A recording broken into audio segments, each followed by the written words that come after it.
Au sommaire de ce journal, financement de l'habitat, la Fédération des associations professionnelles des banques et établissements financiers de l'UEMOA en réflexion.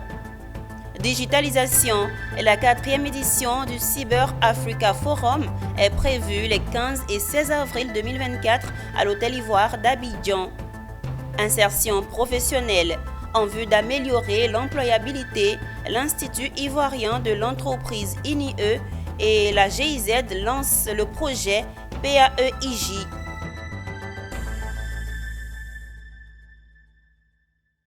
Bienvenue, Madame, Monsieur, c'est l'heure de l'actualité sur Business 24 Africa. Parlons de financement de l'habitat pour débuter cette édition. Le capital économique ivoirien a abrité un forum sous-régional sur le financement de l'habitat organisé par la Fédération des associations professionnelles des banques et établissements financiers de l'UEMOA. Il a réuni les acteurs impliqués dans le financement et l'acquisition de logements pour discuter sur les défis, mais aussi élaborer des solutions innovantes. Walter Kofi et Marius Siri nous en parlent. Un boom immobilier en Afrique, alimenté par une croissance démographique rapide, conduisant à une demande accrue de logements, ainsi que de financement de la part des demandeurs. Des points qui ont réuni professionnels du cadre bâti et des acteurs de la banque. C'était lors du forum tenu par la Fédération des associations professionnelles des banques et établissements financiers de l'UEMOA. Une occasion pour ces acteurs venus des pays de l'espace d'échanger et partager leur expérience afin de relever les défis du financement de l'habitat dans la zone ouest africaine. Et cette fois-ci, nous avons décidé de travailler sur le financement du logement dans nos États, tout simplement parce que l'ensemble de nos États ont développé de grands programmes de financement du logement. Et le secteur bancaire est au centre aussi bien du financement de l'offre que de la demande. Donc c'était important qu'en une journée, qu'on puisse réunir tous les acteurs de l'écosystème du logement pour voir comment harmoniser nos interventions, promouvoir un financement sécurisé de l'accès au logement de nos populations. En réalité, au Mali, nous n'avons pas de banque de développement. C'est-à-dire que nous avons des banques qui ont des ressources exigibles. Donc ce n'est pas des ressources à long terme. Donc il est important qu'on puisse justement aller vers les banques de développement pour avoir des ressources longues et mettre ça à la disposition des acquéreurs. Des travaux de réflexion ouverts par Bruno Koné, ministre ivoirien en charge du logement, qui a saisi l'occasion pour revenir sur les projets et réformes entrepris par l'État de Côte d'Ivoire afin de développer le secteur. Actions qui touchent en priorité les aspects liés à la gestion du foncier, à la réglementation dans le secteur, à la sécurisation du cadre bâti, au financement et à la production massive de logements sur l'ensemble du territoire ivoirien et en particulier dans la ville d'Abidjan. En ce qui concerne le foncier, nous travaillons à renforcer davantage la célérité, la sécurité dans la délivrance du titre de propriété.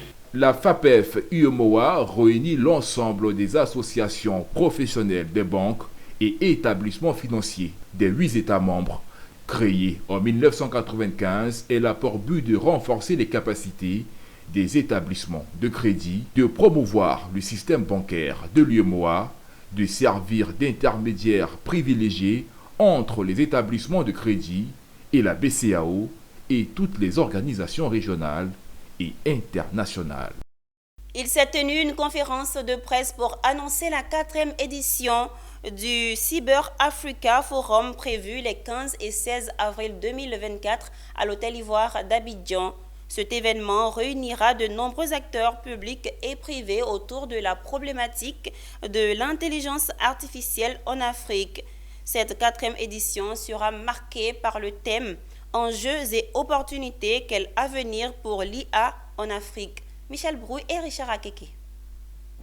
Le Cyber Africa Forum va se dérouler les 15 et 16 avril 2024 à Abidjan. C'est l'information donnée par le fondateur de cette plateforme lors de sa conférence de presse en présence des hommes de médias sur l'intelligence artificielle. Ce rendez-vous sera l'occasion pour les acteurs du public et privé de discuter des meilleures pratiques et stratégies à adopter afin de tirer un meilleur profit de cette innovation pour le continent. L'occasion était donnée à l'initiateur de revenir sur la particularité de ce rendez-vous. Pour cette nouvelle édition, nous avons décidé donc d'avoir un nombre plus limité de sessions qui permettra d'aller un peu plus en détail sur les différentes problématiques qui seront traitées.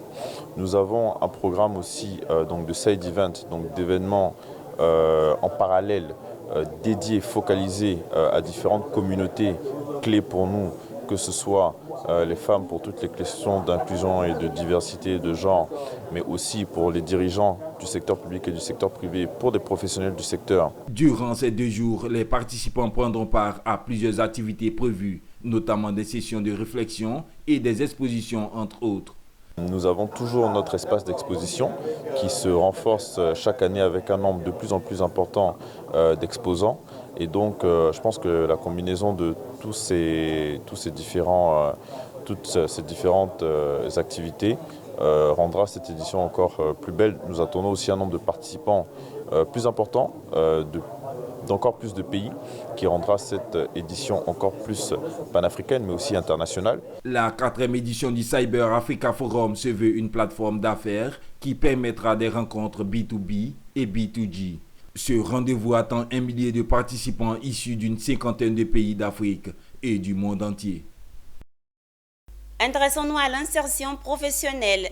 Les responsables de l'INIE, Institut ivoirien de l'entreprise et de la GIZ, ont procédé récemment au lancement du PAEJ, projet pour l'amélioration de l'employabilité et l'insertion des jeunes.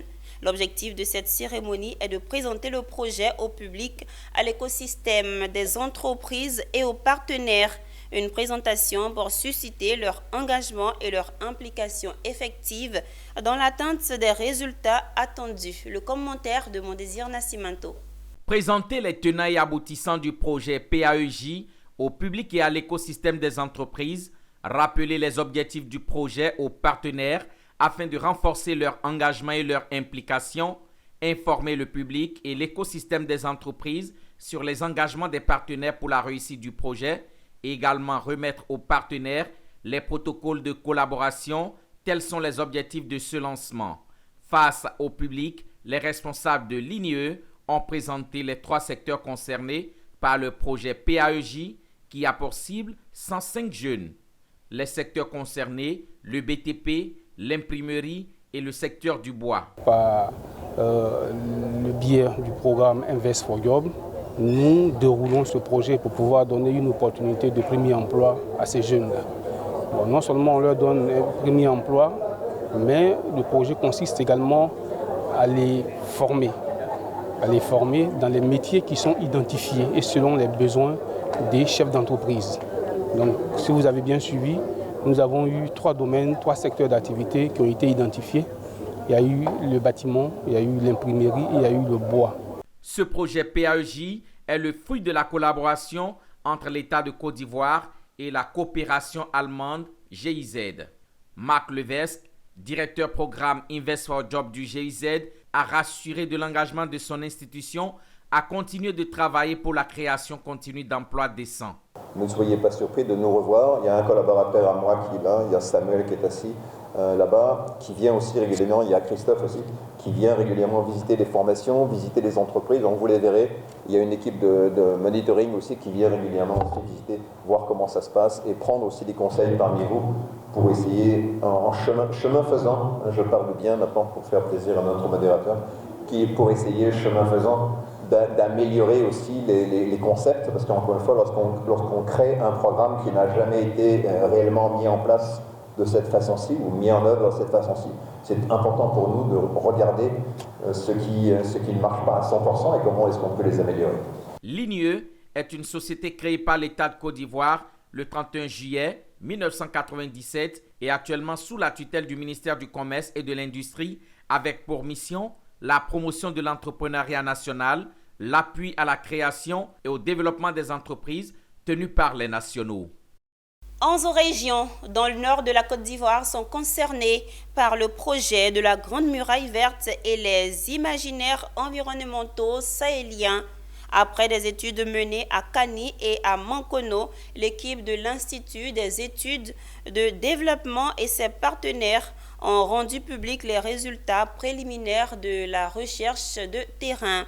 C'était vendredi lors d'un atelier dans la commune de Cocody. Le point avec Issa Badini et Doumbia Ayuba. Le projet de la Grande Muraille Verte en Côte d'Ivoire, où en est-on? C'est tout l'essence de cet atelier. Les responsables des zones concernées, l'État de Côte d'Ivoire et surtout l'équipe de l'Institut des études de développement AIDS et ses partenaires. Au centre des échanges, les résultats préliminaires de la recherche de terrain du projet réalisé dans le Béré, le Ourodougou et à Abidjan. Ce qui a été fait, c'est une vaste exploration, une vaste étude exploratoire, puisque selon nos différentes informations, c'est que le projet des Grandes Murailles Vertes en Côte d'Ivoire n'a pas encore bénéficié d'un appui de la recherche scientifique. Et donc, il a failli être plus judicieux de mettre déjà ce mécanisme-là en place dans le but de collecter le maximum d'informations d'un point de vue littéraire, d'un point de vue social, d'un point de vue communautaire, d'un point de vue anthropologique. Anthropologique entendue par traditionnel, tout ce qui est culturel, pour voir quel est le rapport des individus à l'environnement, quel est leur rapport à la forêt, quel est leur rapport aux différents systèmes qui sont mis en place. À travers notre projet de recherche, on a décidé de prendre l'approche d'une manière différente. Et en fait, ce qu'on veut faire, c'est plutôt partir en fait par rapport à l'idée d'un méga projet, plutôt de partir du bas et de comprendre en quelque sorte qu'est-ce que l'écologie. 37 entretiens individuels, 8 entretiens de groupe, 5 revues documentaires réalisées à ce jour selon le coordinateur de recherche. Un projet qui vaut son pesant d'or, souligne-t-on dans cette salle, que l'État et les localités concernées ne voient que d'un bon œil. Beaucoup d'avantages, surtout au niveau des populations. En ce sens que non seulement c'est un projet de reboisement, c'est un projet qui va participer à l'environnement, mais également au plan socio-économique. Ce projet donc permettra aux populations de lutter contre la pauvreté. Le projet de la Grande Muraille Verte, comme je l'ai dit, c'est une très belle opportunité. Et nous sommes engagés à 100% à permettre que ce projet puisse être implémenté chez nous. Le projet de la Grande Muraille Verte panafricaine, c'est une idée d'un certain Thomas Sankara des années 80, réchauffé en 2005, qui consiste à construire une forêt de 25 km de large et qui s'étend de Dakar à la Corne de l'Afrique en passant par le Sahel. Coût global du projet qui prend fin en 2030, 19 milliards de dollars. Parlons culture et religion. Les journées culturelles ICEMA se tiennent à l'Institut catholique missionnaire d'Abidjan depuis le jeudi 14 mars 2024. Ces journées qui se tiennent sur le thème interculturalité de l'ICEMA, mythe ou réalité, visent à promouvoir l'interaction entre les différentes cultures. Nos reporters Colin Nourgo et Setekissi ont suivi cette journée marquée par une conférence, également une animation de village culturel, le dépistage et l'inauguration d'une infirmerie. Pratiquer sa religion tout en ayant un pied dans sa culture, cela est bien possible et même recommandé par l'Institut catholique missionnaire d'Abidjan. En témoignent ces journées culturelles ICEMA 2024 sur le thème interculturalité à l'ICEMA, mythe ou réalité. Au sein de l'ICMA, l'interculturalité comme interaction entre différentes cultures, nous avons essayé de montrer qu'il y a déjà quelque chose qui se vit. Mais comme notre institut est un pôle de recherche où il y a près de 30 congrégations et plus de 30 nationalités, donc il nous faut travailler encore beaucoup plus pour essayer de nous découvrir. La journée ICMA vise à valoriser nos cultures et à célébrer sa diversité. Nos étudiants et étudiantes viennent de différents pays de l'Afrique et chaque pays de l'Afrique a ses particularités en matière de culture. Et donc ce sont les éléments culturels appartenant à ces pays que nous mettons ensemble pour contempler, pour célébrer et valoriser, en vue de permettre à l'intersubjectivité de s'ancrer davantage au sein de l'Institut. Comme l'indique son nom, les journées culturelles ICMA ont été l'occasion pour les étudiants de l'Institut de promouvoir dans la diversité la culture du terroir, de la Côte d'Ivoire au Cap-Vert, en passant par le Togo, le Bénin, la République démocratique du Congo et le Burkina Faso. Chaque peuple était présent pour défendre sa culture avec sa gastronomie et les danses. Une preuve du niveau satisfaisant de l'interculturalité au sein de l'ICMA, comme l'a relevé la conférence de ce vendredi 15 mars 2024. En tant qu'institut qui forme les missionnaires, nous devons initier nos étudiants à prendre conscience qu'ils seront envoyés vers les peuples, pas pour prêcher le salut dans l'air. Le salut doit prendre compte, s'enraciner dans la culture et faire la promotion culturelle. Dieu veut sauver chaque peuple dans sa culture où il est. Donc c'est le message que nous essayons de donner à nos étudiants. Nous sommes à la recherche continuelle du développement et on ne peut pas parler développement sans culture. Donc pour moi, c'est de dire au nom du consul, son Excellence M. Ernest Dabo, qui nous a fait l'honneur de le représenter ici, de dire que l'Afrique est belle. Cette 6e édition des Journées culturelles ICMA a été marquée par plusieurs activités, dont le dépistage des maladies métaboliques comme le diabète, l'ulcère, la tension, mais aussi l'inauguration de l'infirmerie de l'Institut. Rendons-nous à Yamoussoukro, capitale politique de Côte d'Ivoire, où la Chambre nationale de métiers de Côte d'Ivoire a tenu sa première assemblée générale ordinaire de la mandature 2023-2029 à l'hôtel Président. Au cours de cette assemblée générale, un bref bilan des activités réalisées a été fait, mais aussi de nouveaux plans des activités pour l'année 2024 ont été envisagés. Charles Kouakou dans un commentaire de Pierre Tebeu. Toutes les composantes de la Chambre nationale de métiers de Côte d'Ivoire étaient présentes à cette assemblée générale ordinaire afin de trouver des solutions pour la promotion et le développement du secteur de l'artisanat et des entreprises de métiers. Les travaux de l'Assemblée générale ordinaire de la Chambre nationale de métiers, qui est une institution consulaire créée par l'État de Côte d'Ivoire, est une activité régalienne. Ça veut dire que les textes disent que la Chambre de métiers doit tenir une assemblée générale chaque année. Et nous sommes dit qu'il fallait respecter cette légalité. C'est pour cela que nous sommes ici, pour faire le bilan et aussi de lancer et avoir le quitus de l'assemblée générale pour le futur. Et nous allons prendre le programme d'activité 2024. Et ce que nous allons arrêter, c'est ce que le président que je suis va appliquer avec ma direction générale. Ce sont, entre autres, l'amélioration, la compétitivité des produits et services, faciliter l'accès des artisans et entreprises artisanales au financement et aussi installer le recensement des artisans et des entreprises artisanales. Cette assemblée générale a bénéficié du soutien du ministère du Commerce, de l'industrie et de la promotion des PME. Vous savez, l'artisanat ivoirien, c'est 245 métiers, c'est 40 corps d'activité, c'est 8 branches d'activité, c'est 40 corps de métiers, c'est 8 branches d'activité.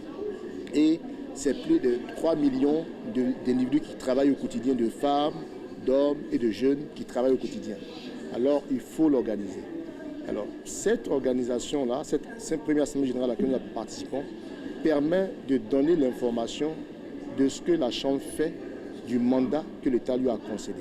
Notons que cette Chambre a été créée depuis janvier 1993 par le gouvernement ivoirien pour répondre au processus d'industrialisation pour la structuration et le développement d'un tissu de PME et PMI. La connexion Internet coupée par endroits dans 16 pays d'Afrique. Cette fois, vraisemblablement, ce n'est pas de la volonté d'un prince de Gondwana, mais d'une panne géante, dit-on, due à des câbles marins sectionnés par on ne sait quoi pour l'instant. C'est samedi et c'est l'heure de la chronique Business 24 avec Issa Badini qui revient sur ce blackout de l'Internet qui malheureusement n'est pas encore totalement résolu.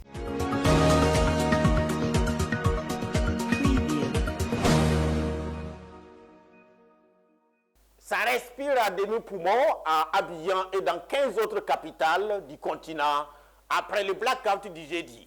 Un peu seulement car c'est très en deçà de la normale. Panchesse, près d'une journée pour certains, la plupart d'ailleurs. Sacré Internet, quand il tient nos vies, avec des économies de plus en plus connectées, ce n'est pas loin d'un gros trou en termes de manque à gagner dans les échanges. Nous étions habitués très souvent au choix d'un rayon qui appuie le bouton pour ne pas être emmerdé. J'en veux pour exemple la Guinée du général Mamadou Doumbia, le Sénégal de Macky Sall, le Tchad Iliapé, le Burkina Faso sous Roch Kaboré. Les exemples sont légion dans le continent noir où le bouton de l'Internet n'est pas loin du palais présidentiel. Dans les salons feutrés loin là-bas, très loin de la souffrance du peuple, et on s'en sert à quelle joie chaque fois quand le fauteuil du roi tangue. Cette fois, c'est tout autre chose. Même les systèmes sont dans les systèmes. Un peu de nous-ci, ça ne ferait que du bien. Pour être moins moqueur, il s'agit d'une panne géante en pleine mer pour le même résultat cependant. La Côte d'Ivoire est la zone la plus touchée avec ses deux opérateurs Orange et MTN, se remettent tout doucement du coup de massue. Mais le cauchemar, lui, reste en entier car la mer garde toujours tous les secrets de la panne. Des câbles sectionnés dans le ventre de l'océan, dit-on. Aussi, dit-on également qu'il faudra au moins plusieurs jours pour venir à bout du sinistre. Ça me tient donc à un fil. Nos ordinateurs, nos smartphones, nos iPads et tout autre appareil connecté à Internet. Et derrière lesquels la vie tout simplement. Et quel fil? Un câble en plastique à l'intérieur duquel se trouvent 3 petits fils appelés fibres optiques. Et c'est tout. Et ces fils quittent l'Occident et traversent l'Atlantique pour nous servir en Afrique. Lorsqu'on connaît tous désormais la place du 2.0 dans la vie de tous les jours et son poids dans l'économie, au pays de la souveraineté retrouvée par exemple, il va falloir élargir vite les critères de dame souveraineté.